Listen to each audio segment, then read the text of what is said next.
So I just want to get a bug up to the whole office. I am so glad I am back at KW. Y'all don't even understand. Like, I have literally, my business is just growing. I must have had a lapse, or my brain went on vacation for 2 years. I don't know. That happens. that does.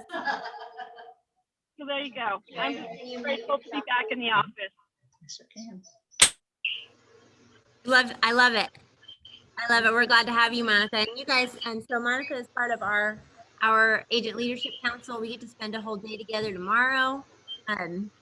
Kay hasn't told me what we're doing yet for that, but we're gonna figure it out. No, it's gonna be great.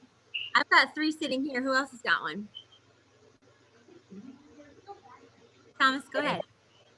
I wanted to fill Carlos's bucket. Carlos, who's not on here, but just so y'all know, while I was out of town for a week, he took care of some buyer clients of mine, and not just like let them into a door, like asked them really, really digging questions about the houses they were looking at, and then gave me a full email write-up on every single one of them. And it was like, it was way beyond expectations. And whenever I thanked him for it, he was just like, oh yeah, that's our culture. I was like, oh, just like it was expected, and it wasn't.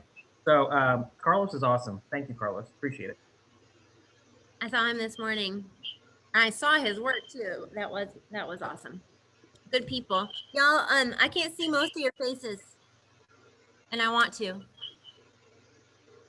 All right, I've got one here. This is from, Diana. It's for Diana and Kate for us already. She helps her not be insane. Who is not? Hey, Dave. Will you mute Dave? There's my hands back there. Okay. Dear Beth, for opening the office and unlocking it for me so she's not in the office alone.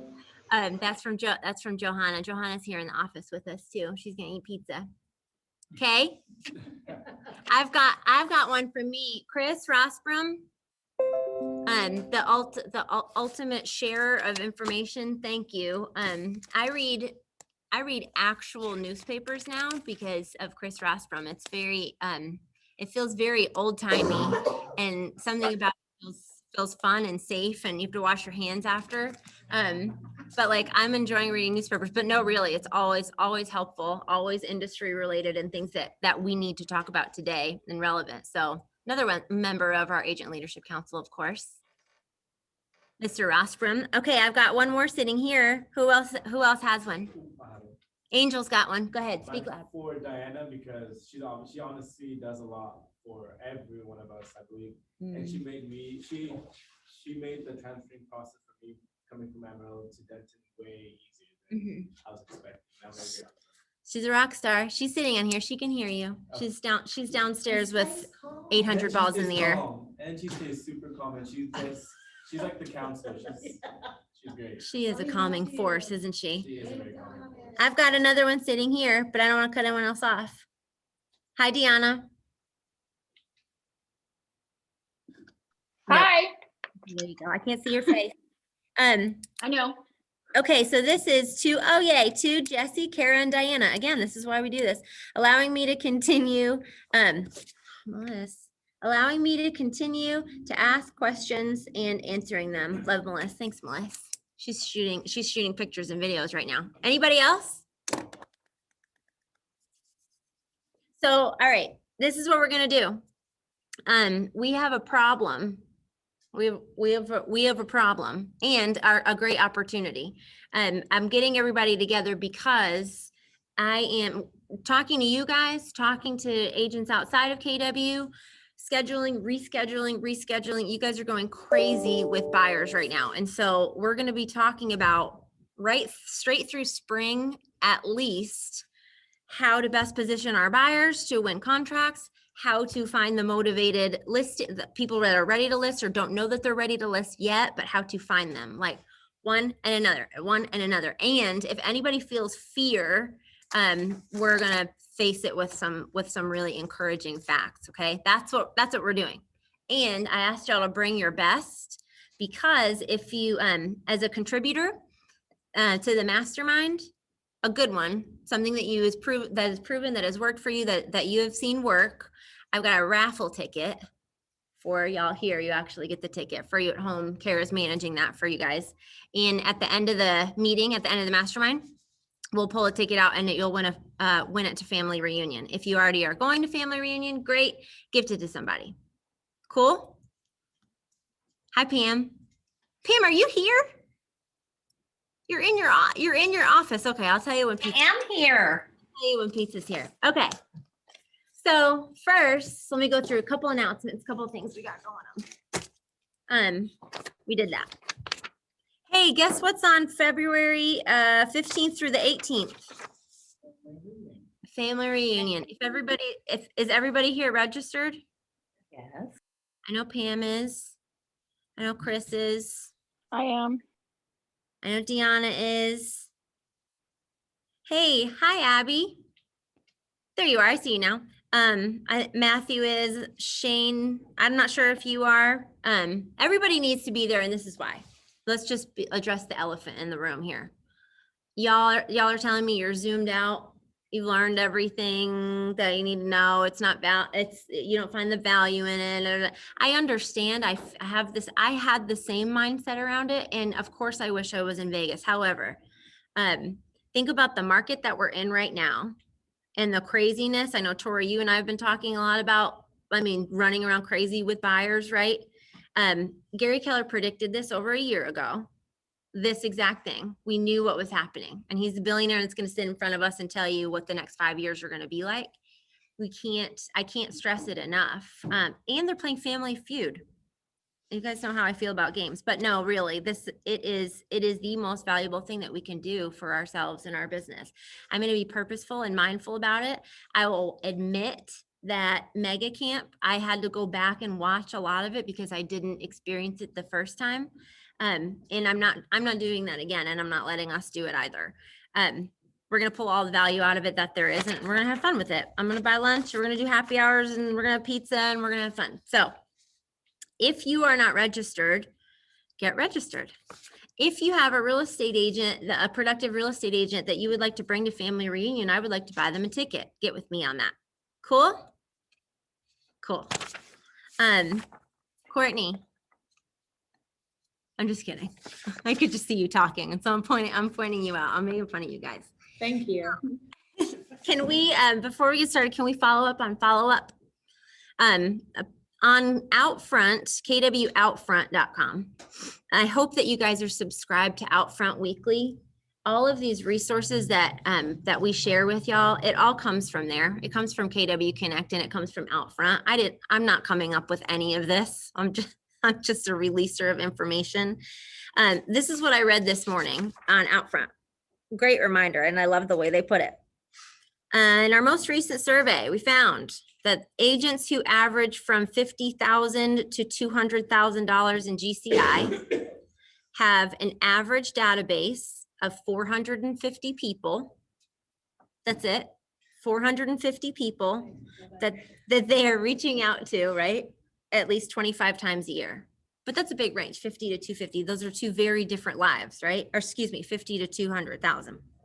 Now, those who earn around 2.4 million in GCI, I like that number. They're reaching out to everyone in their database 35 times a year, but there's only 15,000 people in there. That's it. There's only 15,000 people in their database. I have 1,900 people in my phone. And so I'm with not being purposeful about it, can I find 15,000 people over a few years? You bet. Can I systematically reach out to them on a regular basis at a minimum of 25 times a year? You bet. This is what popped out to me though around follow-up. And I think it's relevant to our industry today. You can't make somebody buy or sell. There's not a hidden skill. There's not a hidden skill that provides people with the motivation or ability to transact. You can't. So when we say it's a numbers game in prospecting, that's what we're talking about, right? Every person, I like this too. Every person that you come into contact with, or every lead that you capture during lead gen time, should go in your database and be put on a follow-up plan. We talked last week to several mega agents that said they have not been doing that. and they wish they were. It's 6 buttons in command. So get with me for a consult if we don't know how to do this. Okay. Thomas, you've been setting up systems. You've been working hard on that this year. And so will you tell me a story about that, about what you were not doing and how by doing it, what changed? Yeah. Well, what I noticed, I made a really cool thing called a pie chart at the end of 2020. And what I've always said was the bread and butter of my business was expired listings, because I go after them really, really hard. It's like, that's my 80%. It's what I spend 80% of my time on. And I realized that it was only about 20% of my closed volume. 60% of my closed volume were my database. And so I started systematizing how I reach out to them. I created a private Facebook group that's only for my elite clients and contacts. So that was one great tip. And I created an organic drip campaign. Obviously, you can go and buy one. You can get one. I just wanted it to be, what's the word? Good. And so I wrote one myself. So it's basically just a 36 touch. And so now those people get reached out to 3 times a month, and they get to be part of that private group. They get my private videos. And so it's really not that hard. A minute. Yeah. How, there are thousands that are in command right now, and they're all fully customizable. So you can just write it. You can customize them to say anything that you want. And is it all perfect, Thomas? Like, is every single, yeah. It's No, not. in the moment that you perfect it, something will change. And so if you're constantly seeking out, like, I've got to get this perfect so that I can send it out, you're probably just never going to send it out. So just send your garbage out there. And then, hey, apologizing for sending your garbage out is a great second point of contact. Mm-hmm. Okay, thank you. You're welcome. Schedule a consult with me, guys, if we need help doing that, and it works. Okay, enough on Outfront. Think Like a CEO podcast the season 5 is coming out. I geek out on this stuff. You guys know that. Okay. So I want to start with you, Kay. I really want to talk about how to best position what's working, what's not working, but how to best position our buyers. Cash is not always king. We want to, majority of us are winning on terms, right? We're winning on terms and not cash. What's something that you've had to change? Tell me something that's working. Tell me how your buyers are winning or not winning. The last one I did, where we were in a multiple offer situation, we couldn't find inventory, believe it or not, was in the $500,000 range in Forest Ridge. And the way it worked was that the agent that listed the house was one of us. And so, You're on. Well, they can't hear you. okay, I'm They sorry. can't hear you. I'll stay with you.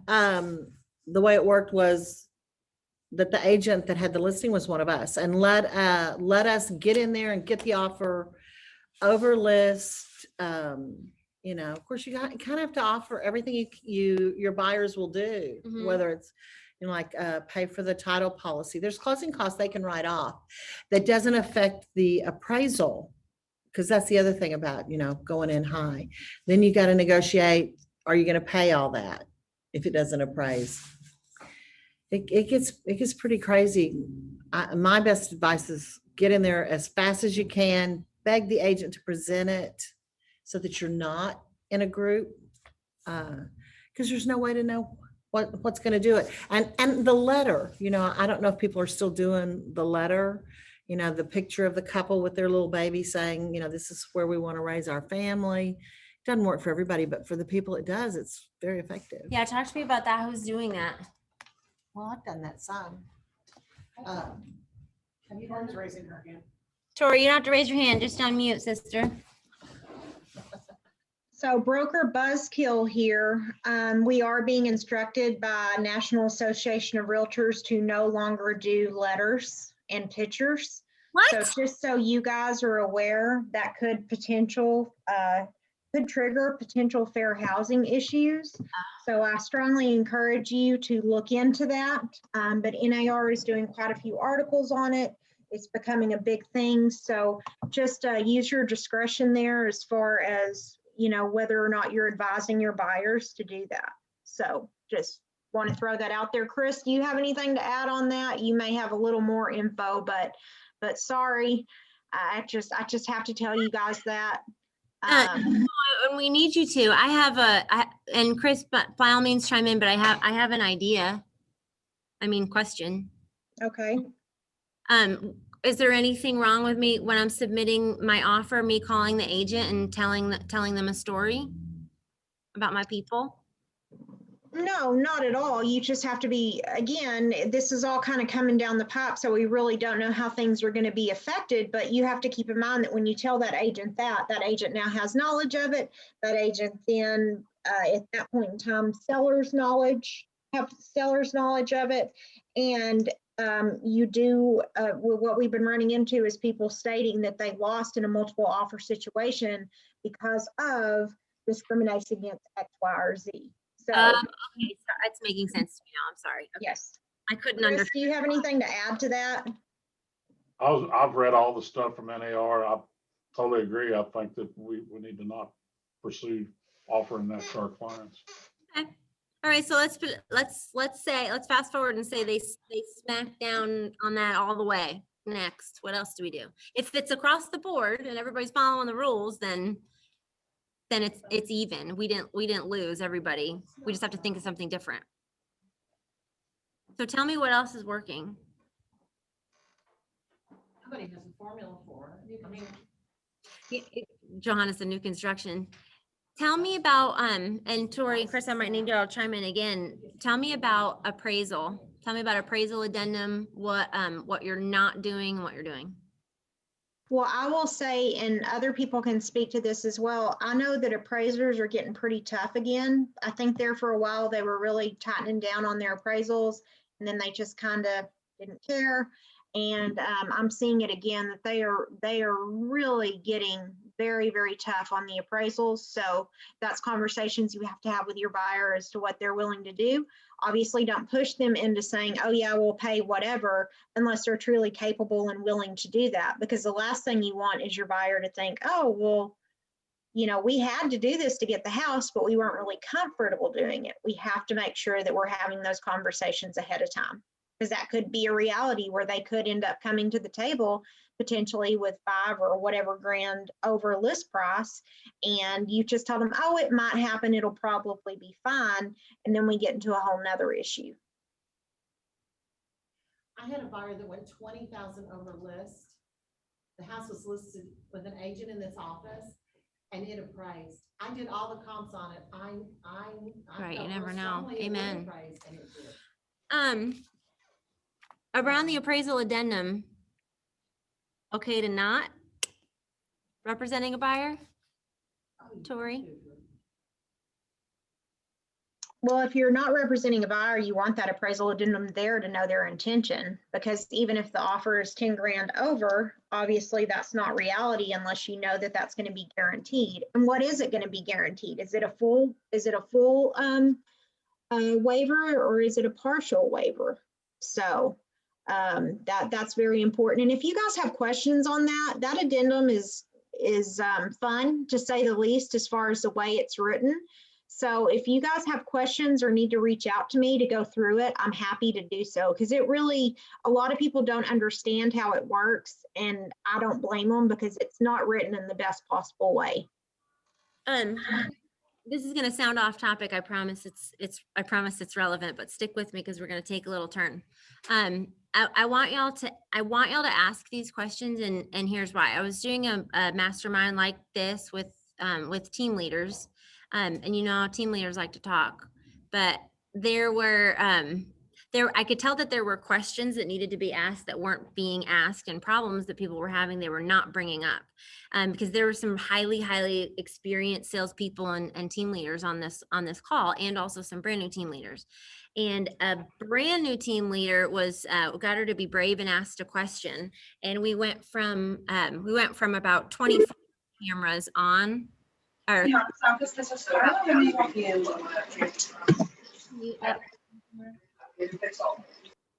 as soon as she asked her question, we went from about 20, about half of, there were 50 people on, half the cameras were on, and then the second half turned on as soon as she asked the question.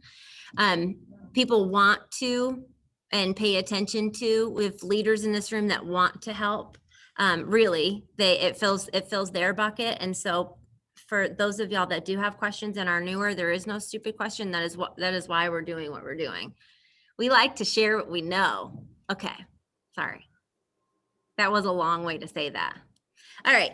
I want to give you a piece of positive information, and then I want, I'm a brand new agent. I want to know how to remove as many contingencies as possible.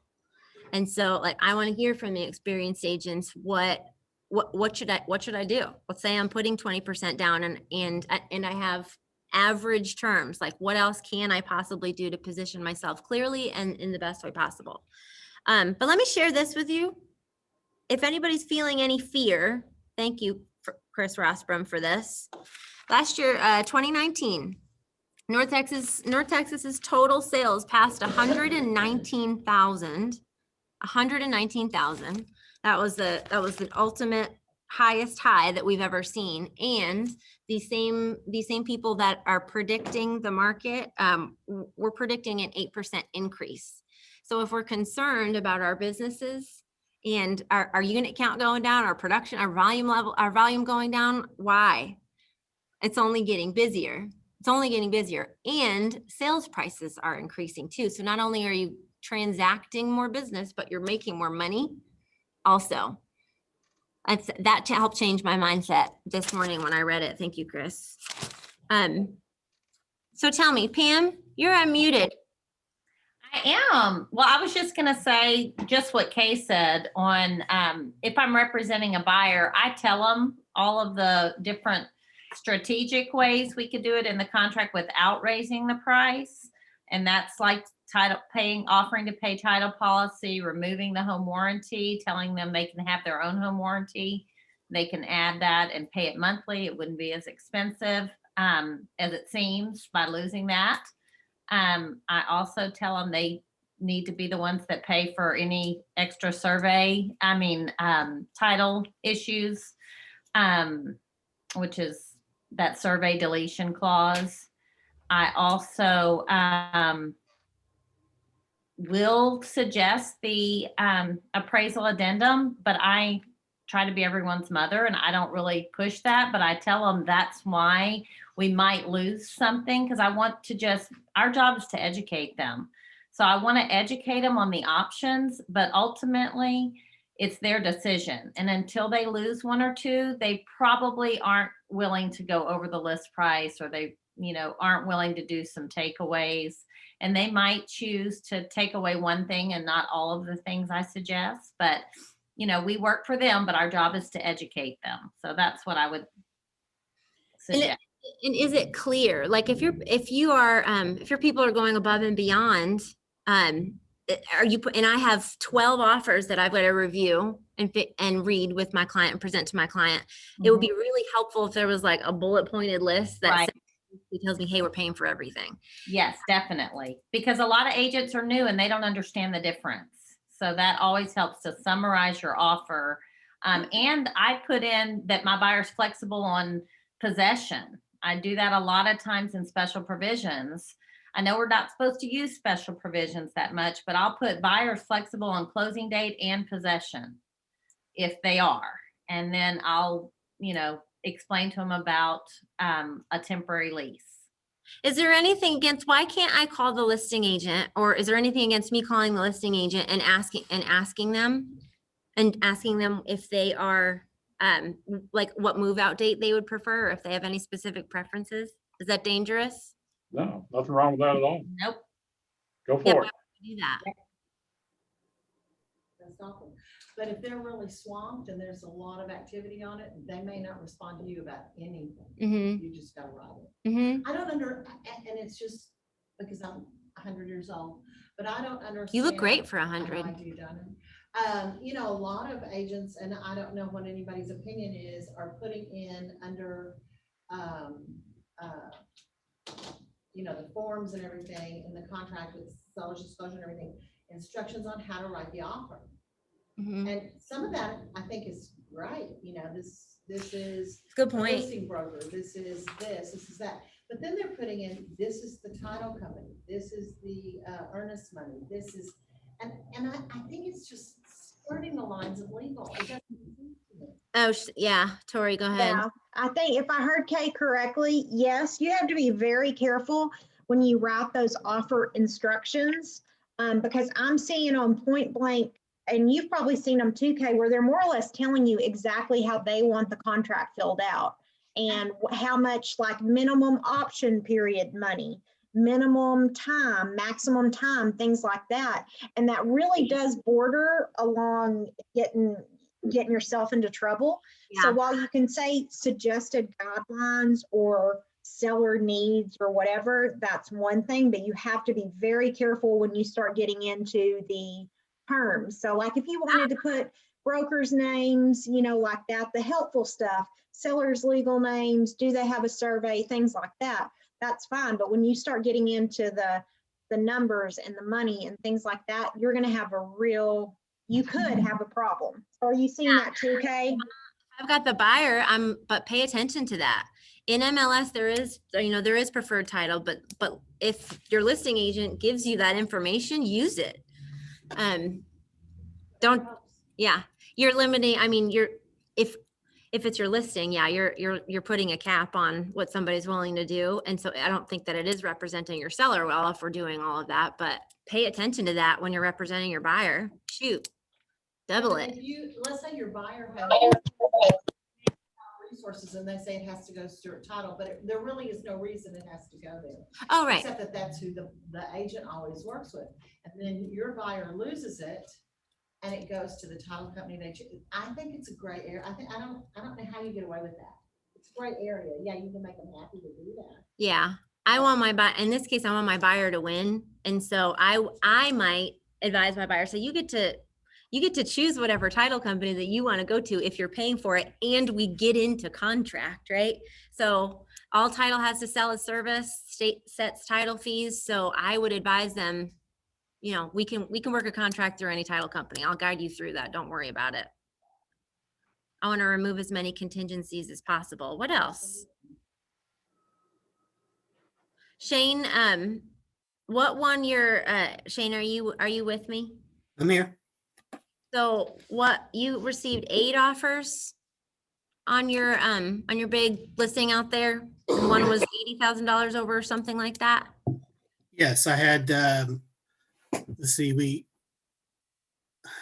first day we went live, we started showings on the second day, had highest and best by 5 p.m. on the third day, had 12 showings, 8 offers. And all but one was at list price, everything else was over. So what were some of the, any crazy terms stand out to you? Yeah, the big, let's see, like Tori brought up, the appraisal waiver was big in the decision process because we had offers that were well over, but then when it came down to it, they weren't as good. There was one that was $30,000 over asking price, but they didn't put in a waiver. So they wanted to see what the appraisal came back with and then negotiate. Mm-hmm. Had 2 others that did put in partial waivers, actually 3 others that put in partial waivers. But basically, as long as it appraised for the asking price, then their price was set. The winning offer, they just out and out waived appraisal. Mm-hmm. So they waived a lot of stuff on the winning offer, but they basically waived everything. Will lender call the agent saying they are good for the money? Yes, Johanna said, I don't know if y'all could hear her.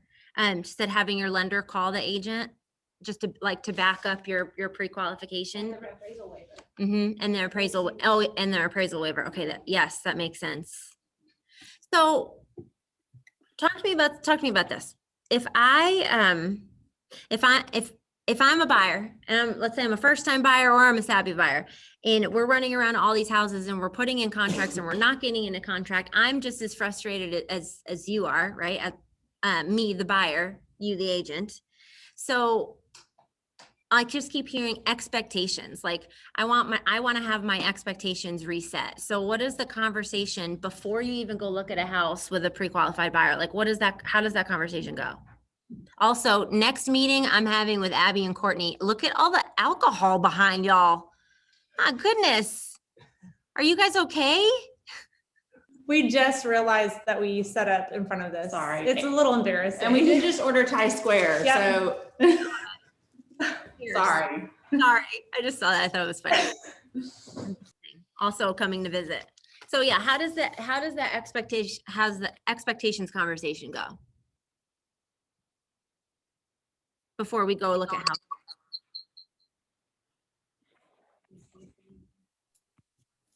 Dennis and Chanel are muted too. Yeah, and I just heard you after process, Johanna. Like, I want to hear the truth, right? Yeah, I think What I expect. so. What I've always done with mine is from the very beginning, especially buyers that are in the lower range of the market, anywhere from 150 to 300,000. I try to set the expectations up front that we are in. There aren't a lot of houses out in this range, so be aware of that. To be aware that there, we more than likely will run into multiple offer situations. Here's some ways that we can win the offer using survey, using title, some of those things, just to prepare them up front for what it could be. And like you said, most times it usually ends up where they have to lose one or two before they really figure out what they're willing to do to actually find a home. For your time too, does that, I mean, it protects y'all. You can find out what they're absolutely willing to or not willing to do. Remember, ready, willing, and able buyers. If there are so many buyers looking for houses right now because of the inventory, and so if they're really not willing to put themselves, to let you guide them, to put themselves in the best position, find another one. Maybe. Does that make sense? Tori, go ahead. But also, I think that sometimes they're in the position and they're doing everything that they can and they're still losing because there's other, especially in that price point, there's other buyers that are cash buyers or just have more liquidity. And if you have a first-time home buyer with a regular loan, it can be very difficult. But you just have to keep going because eventually one will stick. It just takes the right house and the right, agent and buyer and seller, and eventually it will work. I wrote 10 offers for a girl within the past couple of months. We looked at homes for quite a long time, and it took us, on the 10th offer, we got it. It was tough, but it worked. Yeah, I didn't hear from you for like a week and a half. Yeah. Really? Okay, so I'm hearing numbers game. I'm hearing, okay, the highest demand is in North Texas is between 200 and 350,000.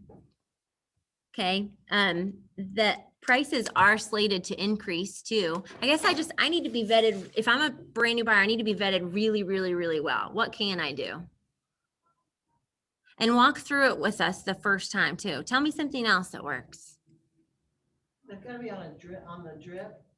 And when it comes up, they've got to go see it and they've got to be ready to ride on it. They've got to be ready to jump. What do you do whenever you're prospecting for buyer clients and they're in the $150,000?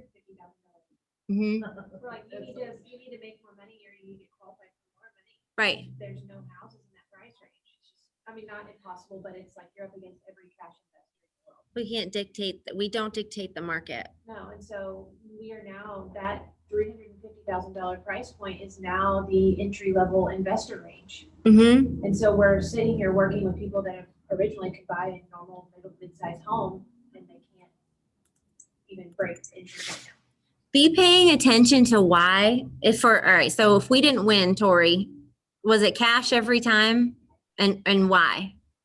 Actually, what I do is I'm kind of a glutton for punishment. So I will go back and look at what I lost to see why I lost it, which they'll close out the terms on Netris. And so I will look, I would say out of the ones I lost that a lot of them were cash or potentially conventional with a higher price point than us. I will also tell you though that there was one or two in that list that that we lost that actually ended up closing lower. So what I think happened there is there was probably they probably looked really good on paper, and then life happened and appraisals didn't come back or negotiations went south, whatever that looks like. And I just sit there and I looked at one and I thought, wow, we should have won that one. But I think we probably did lose, at least at the beginning. But then after the fact, things went south, whether it was repairs, whether it was appraisal. I mean, that buyer could, say they're going to do one thing and then choose to do another. So it's very interesting as to why we lost, but most of it was cash, higher price, is basically what we saw. Teach me about backup position. If I don't win it, how can I get myself in a position to be the backup offer?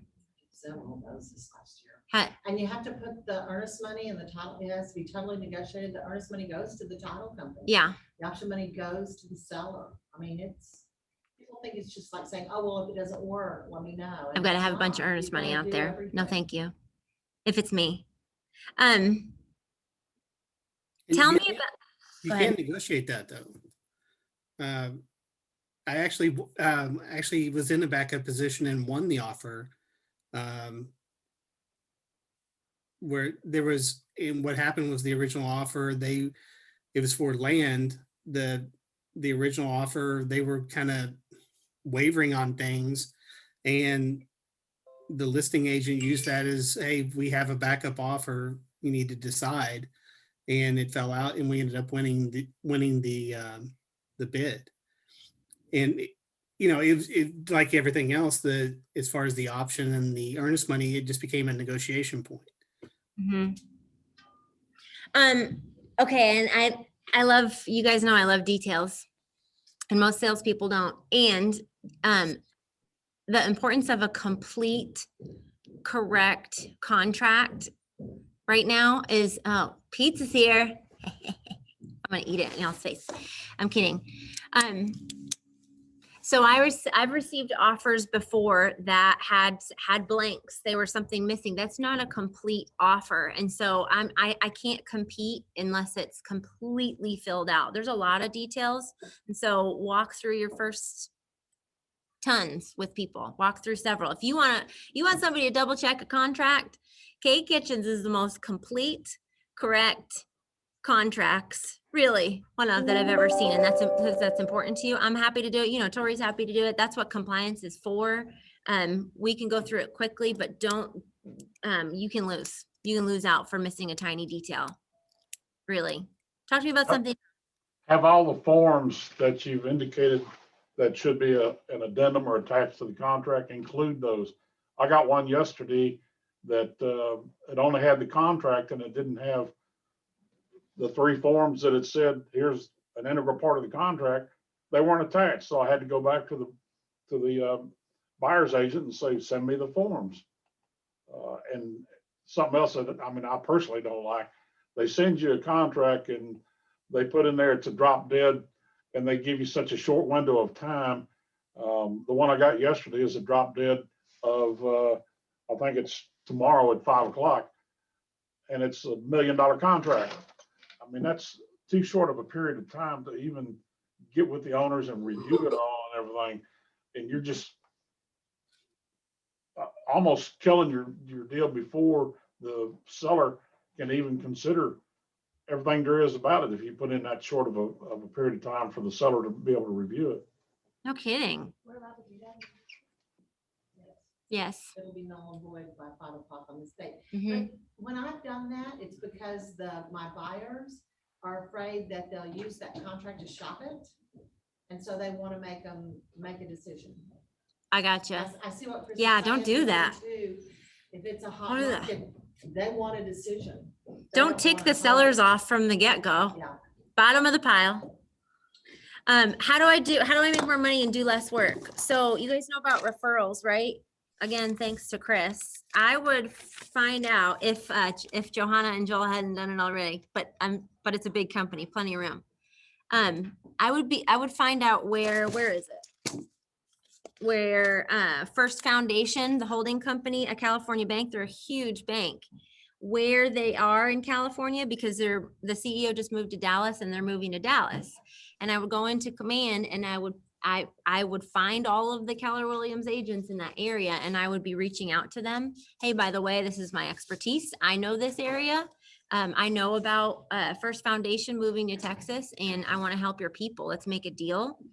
That is the easiest thing in the world. There would be a giant section of my business that was referral business, because all I would do is call agents. You'd be surprised how few people do that.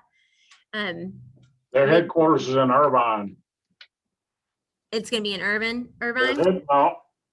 Their headquarters in California is Irvine, California. Thank you.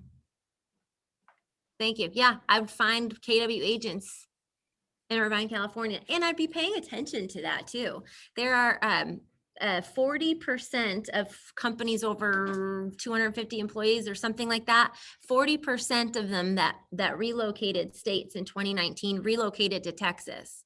We're still that attractive and only growing. And so I'd be paying attention to that and automate something with those KW agents. I would think I want to be thought of first, right? I'll pay somebody a referral. Tell me something else. Mainly talking about pizza's here. Everybody's showing up. So tell me about We showing up to represent. I'm kidding. For you. What is Honestly. something new that you've heard that people are using that are winning offers with, unless we're all experts and we're all just ready to win something for family reunion or win a ticket to family reunion. But give me something. What's working for y'all? What's new? As in getting clients. Yeah. Something we're doing. Sticking with buyers, winning the contract. Oh, okay. Winning the contract, multiple offers to Mhm. buyers. Mm-hmm. I have two things that I have not done, but that have been done on mine. Please. I don't represent many buyers, so this is the stuff that's been submitted to me. One of them did win the contract, and it was the agent. His clients had enough liquidity that they actually paid 2% of his commission portion. That was written into special provisions. Hey, we're willing to pay our agent 67% of our agent's commission, which obviously netted my clients an extra $6,500. So, and increased the price. There was an appraisal issue. Another thing that someone did in a condo that I had multiple offers on was they were willing to pay the seller's portion of the taxes for the time that they had lived in the property. So I think it closed in like June. So half of the property taxes, the buyers just paid that. So yeah, we could pay them more, but if we don't need to attach it to the value of the house, that puts money directly in the seller's pocket. That's It doesn't mess with the appraisal. So that's assuming your clients have plenty of liquidity, which is not always the case, but it was effective. Mm-hmm. Did everybody contribute? If not, it's okay. Let's just do a raffle. What were you gonna say, Melissa? Along the lines of what Thomas was saying, definitely is paying the seller's costs. Any of the seller's costs that the buyer can consume and include right up front in that offer is huge. Yeah. Huge. Not necessarily so much of going cash forward and having to worry about that appraisal issue, but like Thomas was saying, any piece of the puzzle that they can take off of that seller's plate, Mm-hmm. the seller more net, beautiful. Yeah. What if I paid for their movers? What if I paid for their storage if they're in between? I mean, it's just that's creative. That stands out. Go ahead, Kay. Okay, if I have a listing, my contract is with that seller. And whatever the commission is what the commission is. Now, Thomas writes an offer and says, okay, we're gonna pay so much of the commission to him. Technically, unless I agree and write it, that really hasn't changed his commission, his closing costs, because I have a contract that says it's paying me. Who I'm paying and what I'm paying them is It's a really credit. separate issue. So to me, it would be worth, when someone's willing to be that generous, not that agents will, I mean, I think we're the most. But I mean, it's a ethical, credit but to a the lot of people seller. aren't. But you should be telling your seller, okay, if they're willing to absorb this, then I will reduce this and write, and we need to write it, right? Because when we turn that contract in. Maybe. It would be an amendment to your listing agreement, yes, if you were to do it right, yes. If you're gonna do the right thing. Yeah, that was my question too. Trying to like, could it like buyer's agent credit to seller? Yeah, Ooh, yeah, that's what I was thinking it. Yeah. Lots of different ways to do it. Because in that way, you're not involved. I like that idea better, because that way you're not. Yeah. involved With assuming that the listing agent is going to be ethical Right. and reduced by what you're offering. Right. Ooh, I like that. Y'all ready to win something? Kara's ready. Yes. Hey, all right. So if you did, we know who contributed, right? Of course we do, because Kara's on it. And if you didn't and you want to win a ticket to family reunion, turn your camera on. No judgment. Boom. Okay, so then we've also got, we need one for Debbie, Abby, Courtney.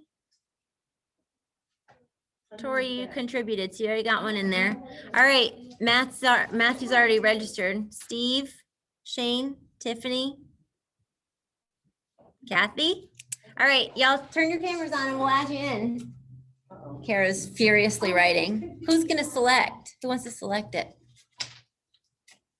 It's gotta be somebody here. Duh. Melissa will select it. All right, for a ticket to family reunion.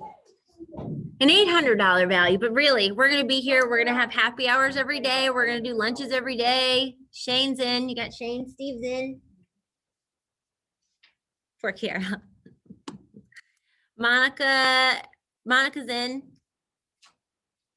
There's Tiffany. Tiffany's in. Laura's in. Let me help you. You got him?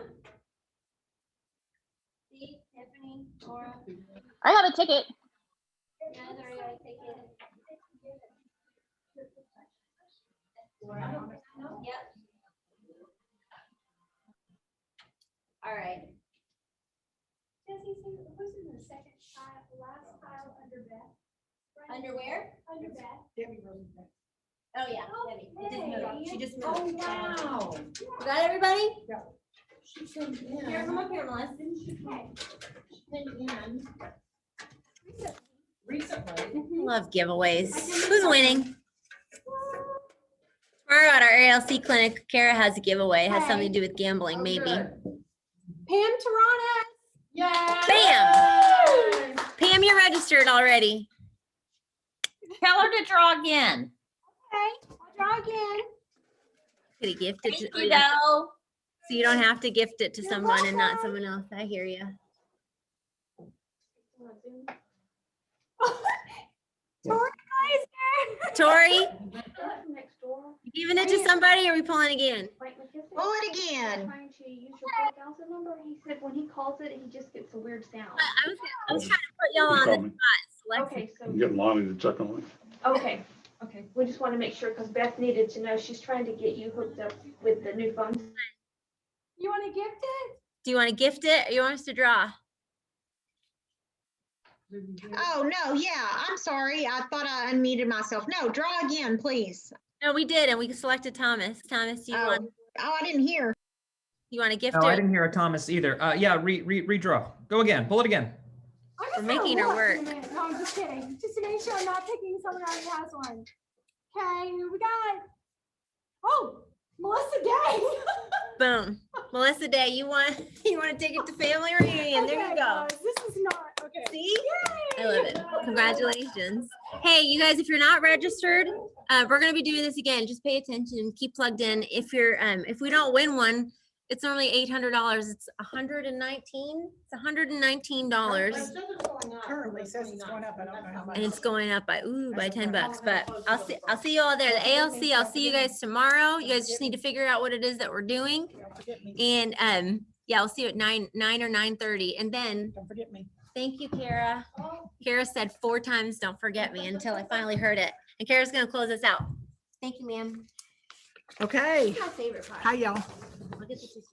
I told Jesse the other day when I sat down here and looked and I can only see myself, I thought, who is that old lady? that's sat you down are not across- old. Stop it. Anyway, it's scary to look, to see yourself looking back at you. Anyway, No. sorry. So today, this week, we're on week number 4 and our culture in action form says being a part of the solution and not the problem in a market center. So I would say kudos to everybody who participated today because you all just did that. We had a problem, we presented it, and you helped solve it. So yay. There we go. Solutions. Close us out. All right. Have a good day. Y'all have a great week. See y'all. See you guys. Bye. Bye. Okay, next time. Wear a mask and eat some lunch with me. For gosh sakes. Gosh, say.